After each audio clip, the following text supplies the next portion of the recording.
ಚೇತನ್ ಅವರು FIR ಹಾಕಿದ ತಕ್ಷಣ ತಮ್ಗೇನಾದ್ರೂ ಭಯ ಆಯ್ತಾ? 45 ವರ್ಷದಿಂದ ಹೋರಾಟ ಮಾಡಿದ್ದೇನೆ. ಯಾವತ್ತು ಈ ಮೊಕದ್ದಮೆಗಳಿಗೆ ಇದಕ್ಕೆ ಹೆದರದಂಥವನ್ನೆಲ್ಲ ಸಾರಾಗೋಯ್ತು. ಅವತ್ತೇನಾದರೂ ನಾನು ಚೇತನ್ ಮನೆ ಹತ್ರ ಹೋಗ್ತಾ ಇದ್ರೆ ಸ್ವರೂಪ ಬೇರೆ ಆಗಿದೆ. ನಾನು ಹೋಗಿದ್ದಕ್ಕೆ ಎಲ್ಲರಿಗೂ ಸಮಾಧಾನ. ಕ್ಷಮೆ ಕೇಳು. ಬೆಳಗ್ಗೆ ಯಾರೋ ಏನೋ ಹೇಳ್ಕೊಟ್ಟಿದ್ದಾರೆ ಅಂತ ಹೇಳ್ಬಿಟ್ಟು ಇಲ್ಲ ನಾನು ನಿನ್ನೆ ಏನು ಸ್ಟೇಟ್ಮೆಂಟ್ ಕೊಟ್ಟಿದ್ದನೋ ಅದಕ್ಕೆ ಸ್ಟಿಕನ್ ಆಗಿದ್ದೀನಿ ಅಂತ.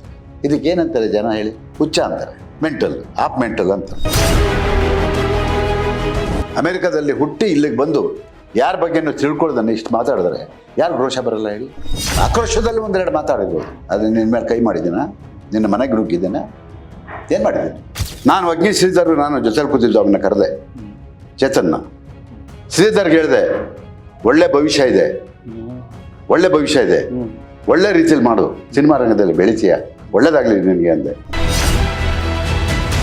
ಅವಾಗ ಶ್ರೀಧರ್ ಒಂದು ಮಾತು ಹೇಳಿದ್ರು, ರೈ ಎಷ್ಟು ವರ್ಷದ ಅನುಭವ ಸಾರಾಗೋವಿಂದವ್ರಿಗೆ, ಇವತ್ತು ನಿನಗೆ ಆಶೀರ್ವಾದ ಮಾಡಿದ್ರು, ಹೋಗಯ್ಯ ನೀನು ಬೆಳಿತೀಯ ಅಂದರು. ಅದನ್ನು ಉಳಿಸ್ಕೊಳ್ಳಿಲ್ವೇ ನೀನು? ಸ್ನೇಹಿತರೆ ನಮಸ್ತೆ. ಈ ಸಂಜೆ ನ್ಯೂಸ್ನ ಇವತ್ತಿನ ವಿಶೇಷ ಕಾರ್ಯಕ್ರಮಕ್ಕೆ ಸ್ವಾಗತ. ನಾನು ಭಾಸ್ಕರ್ ತೋಟಗೆರೆ. ಅಹಿಂಸಾ ಚೇತನ್ ಆಡಿದಂತಹ ಹಿಂಸಾತ್ಮಕ ಹೇಳಿಕೆ ಯಾರಿಂದಲೂ ಕೂಡ ಸಹಿಸಿಕೊಳ್ಳೋದಕ್ಕಾಗೋದಿಲ್ಲ. ಸಣ್ಣ ಮಕ್ಕಳಿಂದ ಹಿಡಿದು ವಯೋಮಾನದವರೆಗೂ ಕೂಡ ಆ ಹೇಳಿಕೆಯನ್ನ ಇಡೀ ರಾಜ್ಯಾದ್ಯಂತ ಖಂಡಿಸ್ತಾ ಇರುವಂಥದ್ದು. ಈ ಕುರಿತು ಮಾತನಾಡೋದಕ್ಕೆ ನಮ್ಮೊಂದಿಗೆ ನಮ್ಮ ನೇರ ನಿಷ್ಠುರವಾದಂತಹ ಪ್ರಶ್ನೆಗೆ ಉತ್ತರ ಕೊಡೋದಕ್ಕೆ ಶ್ರೀಯುತರಾದಂತಹ ಸಾರಾ ಗೋವಿಂದ್ ಸರ್ ಇದ್ದಾರೆ. ಶ್ರೀಯುತರನ್ನ ಕಾರ್ಯಕ್ರಮಕ್ಕೆ ಬರ್ಮಾಡ್ಕೊಳ್ಳೋದನ್ನ, ತದನಂತರ ಎಲ್ಲ ವಿವಾದದ ಕುರಿತು ಮಾತನಾಡ್ತಾ ಹೋಗೋಣ. ಸರ್ ನಮಸ್ತೆ, ತಮಗೆ ಕಾರ್ಯಕ್ರಮಕ್ಕೆ ಸ್ವಾಗತ. ಸರ್ ಮೊದಲಿಗೆ ಸರ್, ನಾನು ಆಗ್ಲೇ ಹೇಳ್ದಾಗೆ ಒಂದು ಪುಟ್ಟ ಮಗುವಿಂದ ಹಿಡಿದು ಕೂಡ ವಯೋ ವೃದ್ಧರವರೆಗೂ ಕೂಡ ಇವತ್ತಿಗೂ ಕೂಡ ಅಣ್ಣವರನ್ನ ಆರಾಧನೆ ಮಾಡದೇ ಇರುವಂತ ವ್ಯಕ್ತಿನೇ ಇಲ್ಲ, ಅಂತ ಮನೆ ಕೂಡ ಇಲ್ಲ. ಸೊ ಅವರನ್ನ ಫೋಟೋ ಇಟ್ಕೊಂಡು ದೇವರಂತೆ ಪೂಜೆ ಮಾಡ್ತಾ ಇರುವಂತ ಕರ್ನಾಟಕ ರಾಜ್ಯ ಇದು. ಸೊ ಅಂತವ್ರ ಬಗ್ಗೆ ಆಡದಂತ ಆ ಒಂದು ಮಾತು, ಅದಕ್ಕೆ ತಾವು ಕಿಡಿಕಾರ್ತೀರಿ. ಅಲ್ಲಿ ಆದಂತ ಆ ಒಂದು ಇನ್ಸಿಡೆಂಟ್ ಅದಾದ್ಮೇಲೆ ತಮ್ಮ ಮೇಲೆ ಒಂದು FIR ಕೂಡ ಆಗುತ್ತೆ. ಸೊ ಅದಕ್ಕೆ ನಿಮ್ಮ ಪ್ರತಿಕ್ರಿಯೆ ಏನು ಸರ್? ನೋಡಿ, ಅವನು ಮಾತನಾಡದಂಥ ಮಾತು ಯಾರ ಬಗ್ಗೆ ಮಾತಾಡಿದ್ದಾರೆ? ಈ ನಾಡೇ ಒಬ್ಬ ಸರ್ವಶ್ರೇಷ್ಠ ಕಲಾವಿದ, ಇಡೀ ಪ್ರಪಂಚ ಮೆಚ್ಕೊಂಡಂಥ ಕಲಾವಿದ. ಅವರೇನು ಕೇಳಿಲ್ಲ ಜಾಗನ, ಅವ್ರ ಕುಟುಂಬದವ್ರು ಕೇಳಿಲ್ಲ. 20 ವರ್ಷ ಆಗಿದೆ.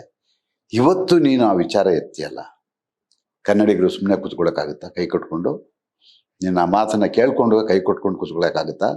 ಅವತ್ತೇನಾದರೂ ನಾನು ಚೇತನ್ ಮನೆ ಹತ್ರ ಹೋಗ್ತಾ ಇದ್ರೆ ಸ್ವರೂಪ ಬೇರೆ ಆಗಿರೋದು. ನಾನು ಹೋಗಿದ್ದಕ್ಕೆ ಎಲ್ಲರಿಗೂ ಸಮಾಧಾನ ಆದರು. ಸಮಾಧಾನ ಆಗಿ ಕ್ಷಮೆ ಕೇಳಿದ್ಮೇಲೆ ನಾವು ವಾಪಸ್ ಬಂದಮೇಲೆ ಬೆಳಗ್ಗೆ ಯಾರೋ ಏನೋ ಹೇಳ್ಕೊಟ್ಟಿದ್ದಾರೆ ಅಂತ ಹೇಳ್ಬಿಟ್ಟು ಇಲ್ಲ ನಾನು ನಿನ್ನೆ ಏನು ಸ್ಟೇಟ್ಮೆಂಟ್ ಕೊಟ್ಟಿದ್ದನೋ ಅದಕ್ಕೆ ಸ್ಟಿಕನ್ ಆಗಿದ್ದೀನಿ ಅಂತಾರೆ. ಇದಕ್ಕೇನಂತಾರೆ ಜನ ಹೇಳಿ? ಹುಚ್ಚ ಅಂತಾರೆ, ಮೆಂಟಲ್, ಆಫ್ ಮೆಂಟಲ್ ಅಂತಾರೆ ಅಲ್ವಾ?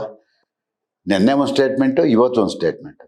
ಹಾಗಾಗಿ ಮಾತಾಡೋ ಬಗ್ಗೆ ಮಾತಾಡಿ, ಜನ ಸಹಿಸ್ಕೋತಾರೆ. ಆದರೆ ಇಂಥ ಒಬ್ಬ ಕಲಾವಿದನ ಬಗ್ಗೆ ನೀವು ಮಾತಾಡಿ, ಇವತ್ತು ಕರ್ನಾಟಕದ ಜನತೆ ನಿಮ್ಮನ್ನು ಚೀತು ಅಂತಾರಲ್ಲ, ನಿಮಗೆ ಈ ಸಂಸ್ಕೃತಿ ಹೇಳ್ಕೊಟ್ಟಿಲ್ವಾ? ಈ ನಾಡಿನ ಪರಂಪರೆ ನಿಮ್ಗೆ ಹೇಳ್ಕೊಟ್ಟಿಲ್ಲ ನಿಮ್ಮ ತಂದೆ ತಾಯಿಗಳು? ದೊಡ್ಡವ್ರು ಯಾರು, ಚಿಕ್ಕವ್ರು ಯಾರು, ಯಾರ ಬಗ್ಗೆ ಮಾತಾಡಬೇಕು, ಯಾರ ಬಗ್ಗೆ ಮಾತಾಡಬಾರ್ದು, ಅದು ಗೊತ್ತಿಲ್ವಾ ನಿಮ್ಗೆ? ಎತ್ತವ್ರು ಹೇಳ್ಕೊಡ್ಬೇಕಲ್ವ ಸರ್? ಎತ್ತವ್ರು ಹೇಳ್ಕೊಡ್ಬೇಕು, ತಂದೆ ತಾಯಿ ಹೇಳ್ಕೊಡ್ಬೇಕು. ರಾಜ್ಕುಮಾರ್ ಅಂದ್ರೆ ಏನು, ಬಸವಣ್ಣ ಅಂದ್ರೆ ಏನು, ಚುಂಚನಗಿರಿ ಸ್ವಾಮಿಗಳು ಅಂದ್ರೆ ಏನು, ಕುವೆಂಪು ಅಂದ್ರೆ ಏನು, ಇಂಥವ್ರೆಲ್ಲ ಚರಿತ್ರೆಗಳನ್ನ ಅವ್ನು ಹೇಳ್ಕೊಡ್ಬೇಕು. ಕಲ್ತಿಲ್ಲ, ಎಲ್ಲೋ ಹುಟ್ಟು ಬಂದಂಥವ್ನು. ಈ ನಾಡಿನ ಪ್ರಜೆ ಅಲ್ಲ ಅವನು. ಅಮೆರಿಕದಲ್ಲಿ ಹುಟ್ಟಿ ಇಲ್ಲಿಗೆ ಬಂದು ಯಾರ ಬಗ್ಗೆನೂ ತಿಳ್ಕೊಳ್ದನ್ನ ಇಷ್ಟು ಮಾತಾಡಿದ್ರೆ ಯಾರು ರೋಷ ಬರಲ್ಲ ಹೇಳಿ? ಬಂದೇ ಬರುತ್ತೆ. ಹಾಕಿರ್ಬೋದು FIR. ಸರ್ ತಮ್ಗೆ ಭಯ ಆಯ್ತಾ ಸರ್? ಚೇತನ್ ಅವರು FIR ಹಾಕಿದ ತಕ್ಷಣ ತಮ್ಗೇನಾದ್ರೂ ಭಯ ಆಯ್ತಾ? ಏನ್ ಸರ್? 45 ವರ್ಷದಿಂದ ಹೋರಾಟ ಮಾಡಿದ್ದೇನೆ. ಯಾವತ್ತು ಈ ಮೊಕದ್ದಮೆಗಳಿಗೆ ಇದಕ್ಕೆ ಹೆದರದಂಥವನ್ನೆಲ್ಲ ಸಾರಾಗೋಯ್ತು. ಸ್ವಾಗತ ಮಾಡಿದೆ. ಯಾಕೆ ಅಂತ ಹೇಳಿದ್ರೆ, ಒಬ್ಬ ರಾಜ್ಕುಮಾರ್ ಅವ್ರನ್ನ ಮೇಲೆ ಬಂದಂಥ ಆಪಾದನೆಯನ್ನ ನಾನು ಪ್ರತಿಪಾದಿಸಿ ಇದು ತಪ್ಪು ಅಂತ ಹೇಳಿ ನನ್ನ ಮೇಲೆ FIR ಆಗಿದ್ರೆ ನನಗೆ ಖುಷಿ ಅಲ್ವಾ? ಅದು ಯಾರಿಗೋಸ್ಕರ ಮಾಡಿದ್ದೀನಿ? ನನಗೋಸ್ಕರ ಅಲ್ಲ, ರಾಜ್ಕುಮಾರ್ಗೋಸ್ಕರ ಮಾಡಿ. ಇಂಥ 100 ಮೊಕದ್ದಮೆಗಳು ನನ್ನ ಮೇಲೆ ಹೂಡಿದೆ.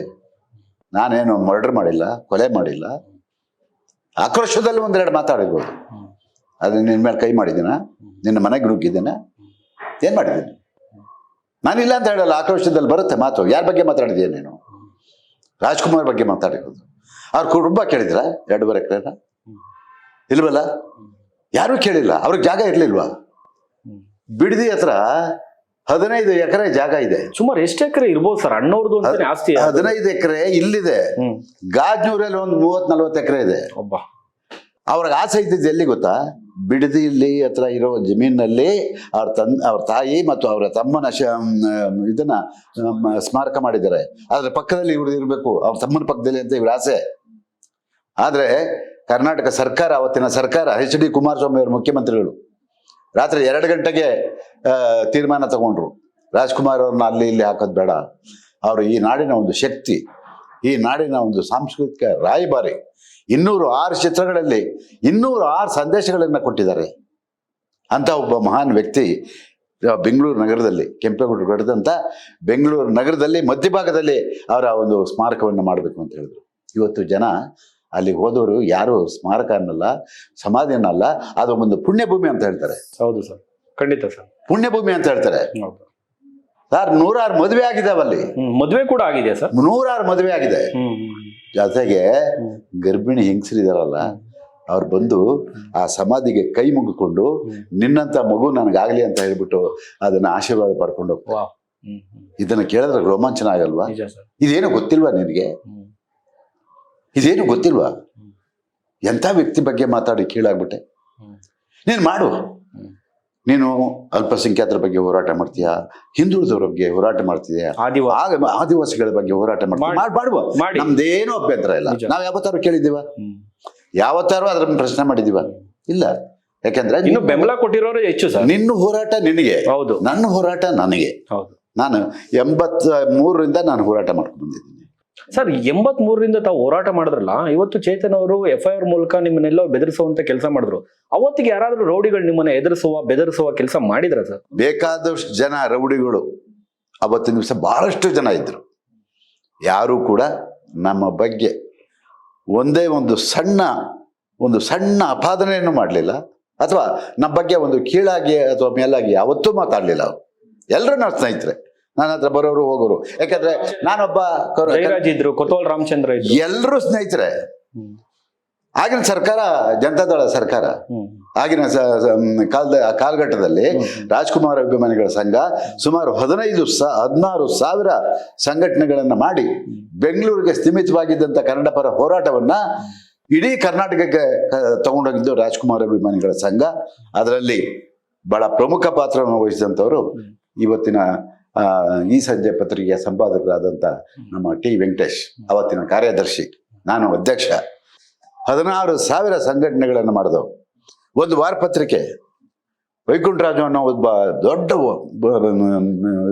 ಪತ್ರಕರ್ತರು ಸರ್, ಅವ್ರು ಬರೀತಾರೆ, ಒಂದು ಅಂಕಣದಲ್ಲಿ ಬರೀತಾರೆ, ಕರ್ನಾಟಕದಲ್ಲಿ 3ನೇ ಒಂದು ಶಕ್ತಿ ಬೆಳೀತಾ ಇದೆ, ಅದು ರಾಜ್ಕುಮಾರ್ ಅಭಿಮಾನಿಗಳ ಸಂಘ ಅಂತ.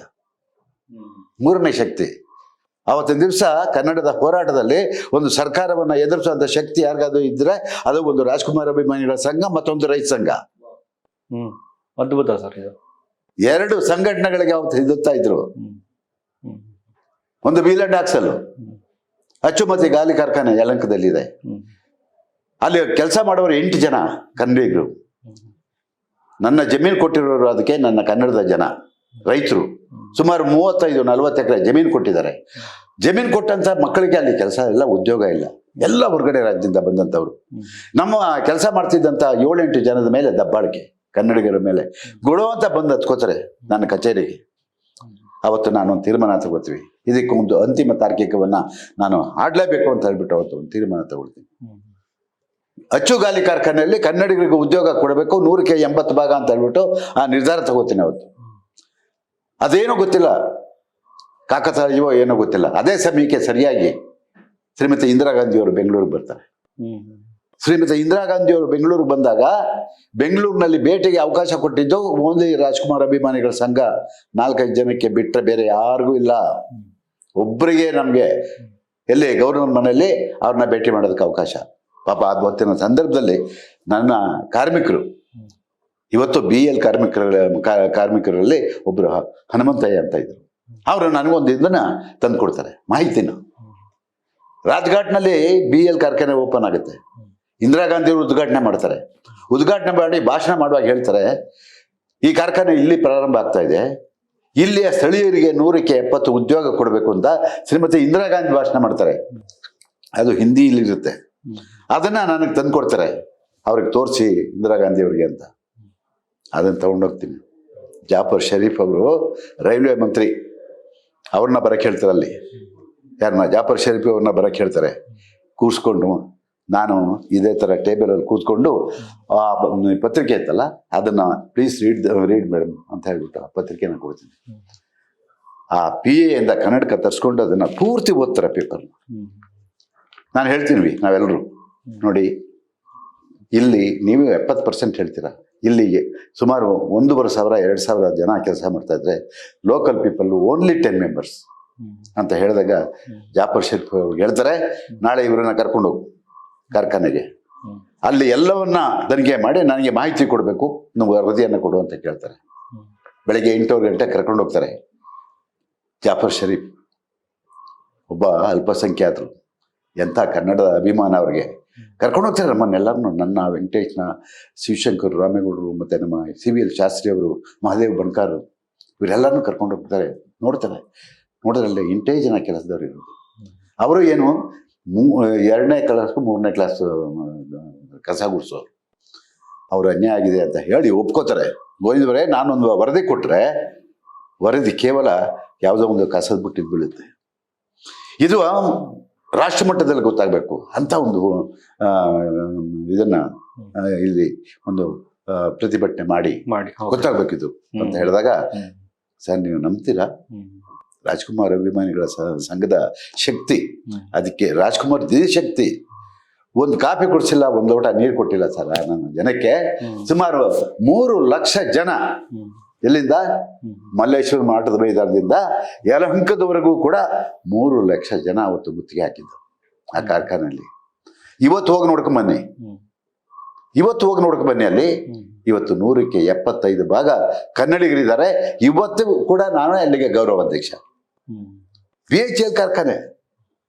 ನಮ್ಮ ಹೋರಾಟ ಉದ್ಯೋಗ ಮತ್ತು ಭಾಷೆ ಮತ್ತು ನೆಲ ಜಲ. ನಾವು ಯಾವ್ದೋ ರಾಜಕೀಯ ಮತ್ತೊಂದು ಅದನ್ನ ನಾವು ಯಾವತ್ತೂ ಇದು ಮಾಡಿದವರಲ್ಲ. ನಾವು ಇದಕ್ಕೋಸ್ಕರ ಹೋರಾಟ ಮಾಡಿದ್ದು, ಅದನ್ನು ಉಳಿಸ್ಕೊಂಡ್ ಬಂದಿದ್ದೀವಿ. ನನ್ನ 45 ವರ್ಷದ ಹೋರಾಟದಲ್ಲಿ ಕನ್ನಡದ ವಿಚಾರದಲ್ಲಿ ರಾಜಿ ಆಗಿಲ್ಲ, ಅಥವಾ ನನ್ನ ಮೇಲೆ ಒಂದು ಬ್ಲಾಕ್ ಮಾರ್ಕ್ ಇಲ್ಲ. ಸರ್, ಇನ್ನೊಂದು, ಈಗ ಚೇತನ್ ಅಹಿಂಸಾದ ಈ ಪ್ರಕರಣ ಆದಂತ ಸಂದರ್ಭದಲ್ಲಿ ಎಲ್ಲೋ ಒಂದ್ ಕಡೆ ದಲಿತರನ್ನ ಎತ್ತಿ ಕಟ್ಟುವಂತ ಕೆಲಸ ಮಾಡಿದ್ರು ಅನ್ನುವಂಥದ್ದು ಮಾತು ಕೂಡ ಕೇಳಿ ಬಂತು. ದಲಿತರನ್ನ, ಅಲ್ಪಸಂಖ್ಯಾತರನ್ನ ಎತ್ತಿ ಕಟ್ಟುವಂತ ಕೆಲಸ ಮಾಡಿದ್ರು. ಸರ್, ಅವತ್ತಿಗೆ ಅಣ್ಣವರ ಅಥವಾ ರಾಜ್ಕುಮಾರ್ ಅಭಿಮಾನಿಗಳ ಸಂಘದ ಈ ದಲಿತ ಸಂಘಟನೆ ಜೊತೆಗೆ ಅಥವಾ ದಲಿತರ ಜೊತೆಗೆ ಅಥವಾ ಮುಸಲ್ಮಾನ ಸಂಘಟನೆ ಅಥವಾ ಮುಖಂಡರ ಜೊತೆಗೆ ಅಣ್ಣವ್ರ ಸಂಬಂಧ ಹೇಗಿತ್ತು ಸರ್? ನೋಡಿ, ಮುಸಲ್ಮಾನ್ ಬಾಂಧವರು ಅಣ್ಣವ್ರನ್ನ ಎಷ್ಟು ಪ್ರೀತಿಸ್ತಾ ಇದ್ರು ಅಂದರೆ, ನಮ್ಮ ಹಿರಿಯ ಕವಿ ನಿಸಾರ್ ಅಹಮದ್ ಅವ್ರ ಮನೆಗೆ ಊಟಕ್ಕೆ ಹೋದರೆ ರಾಜ್ಕುಮಾರ್ ಅವರು ಒಂದು ದಿನ ಪೂರ್ತಿ ಊಟ ಆದಮೇಲೆ ಸೋಪ್ ಹಾಕಿ ವಾಶ್ ಮಾಡ್ತಾ ಇರಲಿಲ್ಲ ಕೈನ. ಆ ಬಿರಿಯಾನಿ ಸ್ಮೆಲ್ ಹೋಗ್ಬಿಡುತ್ತೆ ಅಂತ ಸಂಜೆವರೆಗೂ ಮೂಸ್ ನೋಡೋರು ಅದನ್ನು. ಸರ್, ಅವ್ರು ಏನು ಹೇಳಿದ್ರು ಹೇಳಿ, ಆ ಸಮೂಹ ಈ ಸಮೂಹ ಜಾತೀಯತೆಯನ್ನ ಮೀರಿ ಬೆಳೆದಂಥವ್ರು ರಾಜ್ಕುಮಾರ್. ಅವ್ರು ಏನು ಹೇಳಿದ್ರು ಹೇಳಿ, ಕರ್ನಾಟಕದ ಅಭಿಮಾನಿಗಳು ನನ್ನ ದೇವರು, ಅಭಿಮಾನಿ ದೇವರುಗಳು ಅಂತ ಹೇಳಿದ್ಮೇಲೆ ಅಲ್ಲಿ ಯಾರಾದರೂ ಒಬ್ಬರ ಹೆಸರು ಪ್ರಸ್ತಾಪ ಮಾಡಿದ್ರ, ಕ್ರಿಶ್ಚಿಯನ್ ಹೇಳಿದ್ರ, ತಮಿಳ್ ಹೇಳಿದ್ರ, ಕನ್ನಡಿಗರು ಹೇಳಿದ್ರ, ಅಭಿಮಾನಿ ದೇವರುಗಳು ಅಂತ ಅವ್ರಿಗೆ ಆ ಪಟ್ಟ ಕೊಟ್ಟಂತ ರಾಜ್ಕುಮಾರ್. ಯಾರು ಹೇಳ್ತಾರೆ ಹೇಳಿದ್ರು? ಇಡೀ ಭಾರತೀಯ ಚಿತ್ರರಂಗ ರಾಜ್ಕುಮಾರ್ನ ಮೆಚ್ಕೊಂತು. ಇಂಥ ಒಬ್ಬ ಕಲಾಗಾರನ ನಾವು ನೋಡ್ಲಿಲ್ಲ. ನಾವೆಲ್ಲ ಈಗ ಕೃಷ್ಣದೇವರಾಯ, ಮಯೂರ, ಕಂಠೀರವ, ಇವ್ರನ್ನ ಯಾರನ್ನೂ ನಾವು ನೋಡಿಲ್ಲ. ಅವ್ರ ಪಾತ್ರದ ಮೂಲಕ ಮಯೂರ ಹೆಂಗಿದ್ದ, ಕೃಷ್ಣದೇವರಾಯ ಹೆಂಗಿದ್ದ, ಕಂಠೀರವ ಹೆಂಗಿದ್ದ, ಅದನ್ನೆಲ್ಲ ನೋಡ್ತೀವಿ. ಅಷ್ಟೇ ಯಾಕೆ, ರಾಘವೇಂದ್ರ ಸ್ವಾಮಿಗಳನ್ನು ನಾವು ರಿಯಲ್ ಆಗಿ ಅಲ್ಲ, ಆ ರಾಘವೇಂದ್ರ ಸ್ವಾಮಿ ಪಾತ್ರ ಮಾಡಿದ್ರಲ್ಲ, ಯಾರಿಗ್ರಿ ಇದೆ? ಆ ಪಾತ್ರ ಮಾಡುವವರೆಗೂ ಕೂಡ ಅವರು ಒಂದೇ ಒಂದು ದಿನ ನಾನ್ ವೆಜ್ ತಿನ್ಲಿಲ್ಲ. ಎಷ್ಟು ದಿನ ಇದ್ರು ಸರ್ ಆತರ? ತಮ್ಗೆ ಏನಾದ್ರು ಗೊತ್ತಾ ಸರ್ ಅದ್ರ ಬಗ್ಗೆ? ಅದು ಆವಾಗಿಂದ ನಾನು ಹೋಗಿರ್ಲಿಲ್ಲ ಅವ್ರ ಜೊತೆ. ಭಗವಾನ್ ಅವರು ಹೇಳಿದ್ದಾರೆ, ಅವ್ರು ಹೇಳಿದ್ದನ್ನ ನಿಮ್ಗೆ ಹೇಳ್ತಾ ಇದ್ದೀನಿ. ಒಂದು ದಿನ ಕಾಲಿಗೆ ಚಕ್ಲಿ ಹಾಕಲಿಲ್ಲ. ಯಾರಿದ್ದಾರೆ ಆ ಒಂದು ಭಕ್ತ ಕುಂಬಾರ, ಆ ಒಂದು ಭಕ್ತ ಕುಮಾರ, ಭಕ್ತ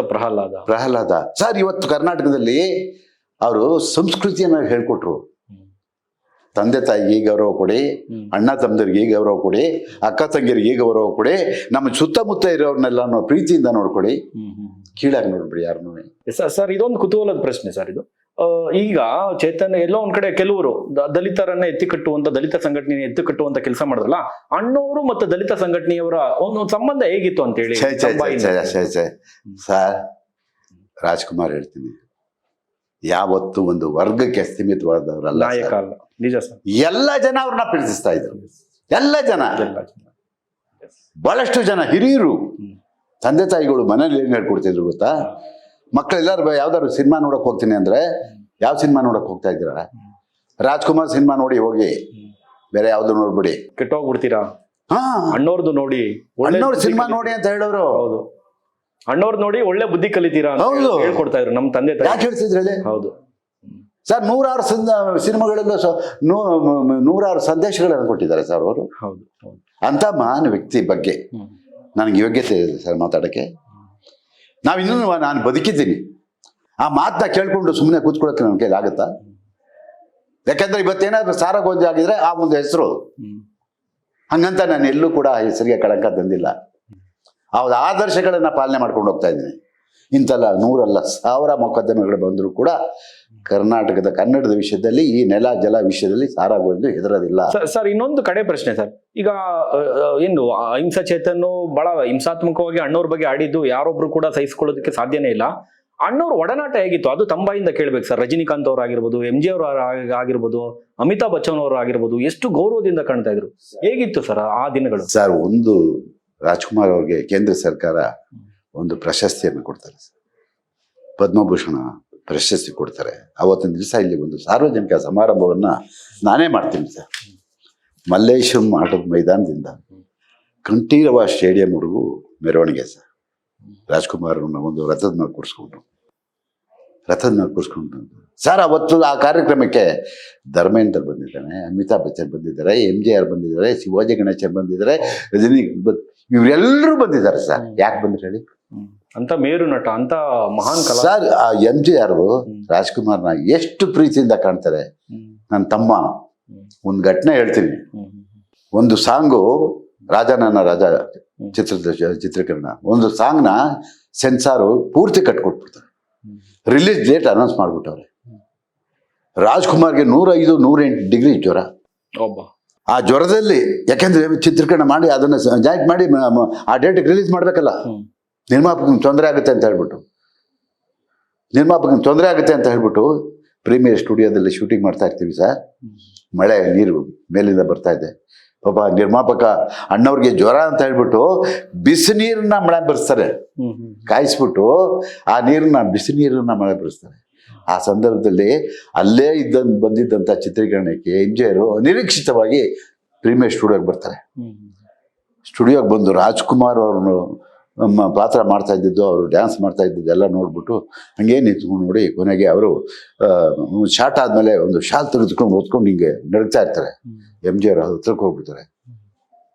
ಏನ್ ತಮ್ಮ, ಏನಾಗಿದೆ ನಿನಗೆ ಅಂತ ಅವಾಗ ಹೇಳ್ತಾರೆ, ಜ್ವರ ಅಂತ. ಬೇಡ, ಶೂಟಿಂಗ್ ಮಾಡಬೇಡ, ಆರೋಗ್ಯ ನೋಡ್ಕೊಂಡು ನೀನು ಯಾಕೆ ಮಾಡ್ತಾ ಇದ್ದೆ ಈ ಜ್ವರದಲ್ಲಿ? ಇಲ್ಲ, ನಿರ್ಮಾಪಕ ತೊಂದರೆ ಆಗುತ್ತೆ, ಡೇಟ್ ಅನೌನ್ಸ್ ಮಾಡಿಬಿಟ್ಟಿದ್ದಾರೆ ಅಂತ ಹೇಳಿ. ಇಂಥ ನಟ ಎಲ್ಲಾದ್ರೂ ಸಿಗ್ತಾರೆ ಅಲ್ಲ? ಇಂಥವನ್ನ ಹೇಳಕ್ಕೆ 108 ಇದೆ. ನಾನು ಹೇಳ್ತೀನಿ. ಯಾಕೆಂತ ಹೇಳಿದ್ರೆ ಇದು ಇವತ್ತಿಗೆ ಸಾಕು. ನಾನು ಮತ್ತೆ ನಿಮ್ಮನ್ನ ನಾಳೆ ನಾಡಿ ಭೇಟಿ ಮಾಡಿ ಇನ್ನು ಕೆಲವು ವಿಚಾರಗಳನ್ನ ನಿಮ್ ಜೊತೆ ಹಂಚ್ಕೋತೀನಿ. ಖಂಡಿತ ಸರ್. ಕೊನೆಯಲ್ಲಿ ಹೇಳ್ತೀನಿ, ಇವತ್ತಾದ್ರೂ ಮನುಷ್ಯನಾಗು, ಬುದ್ಧಿ ಕಲಿ. ಚೇತನ್ ಹೇಳ್ತಾ ಇದ್ದೀರಿ. ಹೌದು, ಬುದ್ಧಿ ಕಲಿ, ಹಿರಿಯರು ಅವ್ರ ಬಗ್ಗೆ ತಿಳ್ಕೊ, ಅವಾಗ ಮಾತಾಡು. ನೀನು ಒಂದ್ಸಾರಿ ಏನ್ ಮಾತಾಡಿದೀಯ ಜ್ಞಾಪಕ ಇದೆಯಾ? ನಿನ್ನೆ ನಾನು ಚೇತನ್ನ ಆ ದಿನಗಳು ಸಿನಿಮಾ ಪ್ರಾರಂಭ ಆಗೋದಕ್ಕೆ ಮುಂಚೆ ಒಂದು ಪ್ರೆಸ್ ಮೀಟ್ ಅಲ್ಲಿ ಅವತ್ತು ಅಗ್ನಿ ಶ್ರೀಧರ್ ಕೊಟ್ಟಿದ್ದರು. ನಾನು ಅಗ್ನಿ ಶ್ರೀಧರ್ ನಾನು ಜೊತೆಲಿ ಕೂತಿದ್ದು, ಅವನ್ನ ಕರೆದೆ ಚೇತನ್ನ. ಶ್ರೀಧರ್ಗೆ ಹೇಳಿದೆ, ಒಳ್ಳೆ ಭವಿಷ್ಯ ಇದೆ, ಒಳ್ಳೆ ರೀತಿಯಲ್ಲಿ ಮಾಡು, ಸಿನಿಮಾ ರಂಗದಲ್ಲಿ ಬೆಳಿತೀಯ, ಒಳ್ಳೇದಾಗ್ಲಿ ನಿನಗೆ ಅಂದೆ. ಅವಾಗ ಶ್ರೀಧರ್ ಒಂದು ಮಾತು ಹೇಳಿದ್ರು, ರೈ, ಎಷ್ಟು ವರ್ಷದ ಅನುಭವ ಸಾರಾಗೋವಿಂದವ್ರಿಗೆ, ಇವತ್ತು ನಿನಗೆ ಆಶೀರ್ವಾದ ಮಾಡಿದ್ರು, ಹೋಗಯ್ಯ ನೀನು ಬೆಳಿತೀಯ ಅಂದ್ರು. ಅದನ್ನ ಉಳಿಸ್ಕೊಳ್ಳಿಲ್ವೇ ನೀನು? ಈ ಘಟನೆ ನಿನ್ನ ಮೇಲೆ ಕೋಪ ಇದೆಯಾ ನಮ್ಗೆ?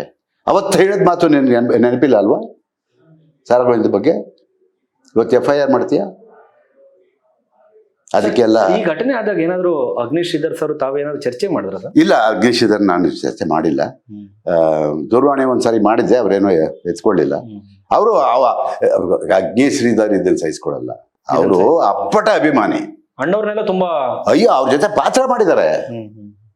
2 ನಕ್ಷತ್ರಗಳ ಪಿಕ್ಚರ್ ಅಲ್ಲಿ ಅವರ ಅಣ್ಣವ್ರ ಜೊತೆ ಅಗ್ನೇಶ್ ಶ್ರೀಧರ್ ಪಾತ್ರ ಮಾಡಿದ್ದಾರೆ. ಅವರು ಪಾತ್ರ ಮಾಡಿದ್ದಾರೆ. ಹೌದು, ಓಕೆ ಸರ್. ಅವ್ರ ಸಹಪಾಠಿಯಾಗಿ ಪಾತ್ರ ಮಾಡಿದ್ದಾರೆ.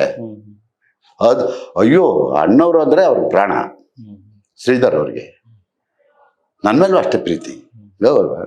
ಸ್ನೇಹಿತರುಗಳ ಸರ್? ಹಳೆ ಸ್ನೇಹಿತರು ನಾವೆಲ್ಲ. ಇನ್ನು ತಾವು ಬಿಡುವಿಲ್ಲದ ಸಮಯದ ಮಧ್ಯೆ ನಮ್ಮ ಸ್ಟುಡಿಯೋಗೆ ಬಂದು ತಾವು ಈ ಒಂದು ಘಟನೆ ಕುರಿತು ಜೊತೆಯಲ್ಲಿ ಅಣ್ಣವ್ರ ಕುರಿತು ಸಾಕಷ್ಟು ವಿಚಾರಗಳನ್ನ ನಮ್ಮೊಂದಿಗೆ ಹಂಚ್ಕೊಟ್ರಿ. ತಮಗೆ ಧನ್ಯವಾದಗಳು ಸರ್. ನಮಸ್ಕಾರ. ಕೇಳಿದ್ರಲ್ಲ ವೀಕ್ಷಕರೇ, ಸಾರಾ ಗೋವಿಂದ್ ಸರ್ ಅವರ ಮಾತುಗಳನ್ನ, ಇತಿಹಾಸ ಪುರುಷ ಡಾಕ್ಟರ್ ರಾಜ್ಕುಮಾರ್ ಅವರ ಕುರಿತು ಸಾಕಷ್ಟು ಮಾಹಿತಿಯನ್ನ ನೀಡುವಂತ ಪ್ರಯತ್ನ ಮಾಡಿದ್ರು. ಜೊತೆಯಲ್ಲಿ ಆ ದಿನಗಳು ಚೇತನ್ ಅವರಿಗೆ ಬುದ್ಧಿ ಮಾತನ್ನು ಕೂಡ ಹೇಳುವಂತ ಪ್ರಯತ್ನ ಮಾಡಿದ್ರು. ನೋಡಿ, ಆ ದಿನಗಳು ಶೂಟಿಂಗ್ ನಡೀತಾ ಇದ್ದಂತ ಸಂದರ್ಭದಲ್ಲಿ ಅಗ್ನಿಶ್ ಶ್ರೀಧರ್ ಅವರ ಜೊತೆ ಕೂತಿರ್ತಾರೆ ಸಾರಾ ಗೋವಿಂದ್ ಸರ್. ಅವರೇ ಹೇಳ್ಕೊಂಡಾಗೆ ಇಂಟರ್ವ್ಯೂನಲ್ಲಿ ಅವರನ್ನ ಅಹಿಂಸಾ ಚೇತನ್ ಅವ್ರನ್ನ ಕರೆದು ಒಂದಷ್ಟು ಬುದ್ಧಿ ಮಾತನ್ನು ಕೂಡ ಹೇಳ್ತಾರೆ. ಅಂದ್ರೆ ನಿನ್ನ ಚಿತ್ರ ಜೀವನದ ಆ ಒಂದು ಜರ್ನಿ, ನಿನ್ನ ಭವಿಷ್ಯ ಚೆನ್ನಾಗಿರ್ಲಿ ಅಂತೇಳಿ ಅವತ್ತಿಗೆ ಆಶೀರ್ವಾದ ಕೂಡ ಮಾಡಿದಿ ಅಂತ ಎನ್ನುವಂತ ಮಾತನ್ನು ಹೇಳಿದ್ರು. ಜೊತೆಯಲ್ಲಿ ಇವತ್ತಿಗೂ ಕೂಡ ಒಳ್ಳೇದಾಗ್ಲಿ ನಿನಗೆ, ನಿನ್ನ ಭವಿಷ್ಯ ಚೆನ್ನಾಗಿರ್ಲಿ, ಒಳ್ಳೆ ಮಾರ್ಗಗಳತ್ತ, ಒಳ್ಳೆ ದಿಕ್ಕಿನತ್ತ ಹೋರಾಟ ಸಾಗ್ಲಿ ಅಂತ ಹೇಳಿ ಕೂಡ ಇವಾಗಲೂ ಕೂಡ ತಿಳಿ ಹೇಳುವಂತ ಪ್ರಯತ್ನ ಮಾಡಿದ್ರು. ಇದಾಗಿತ್ತು ಇವತ್ತಿನ ವಿಶೇಷ ಸಂಚಿಕೆ. ಮುಂದಿನ ಸಂಚಿಕೆಯಲ್ಲಿ ಮತ್ತೊಬ್ಬರು ಇಂತಹದೇ ವಿಶೇಷ ಅತಿಥಿಗಳೊಂದಿಗೆ ನಾವು ನಿಮ್ಮ ಮುಂದೆ ಹಾಜರಾಗ್ತೀವಿ. ನೋಡ್ತಾರೆ ಈ ಸಂಜೆ ನ್ಯೂಸ್, ಇದು ಸಮಸ್ತ ಕನ್ನಡಿಗರ ಧ್ವನಿ.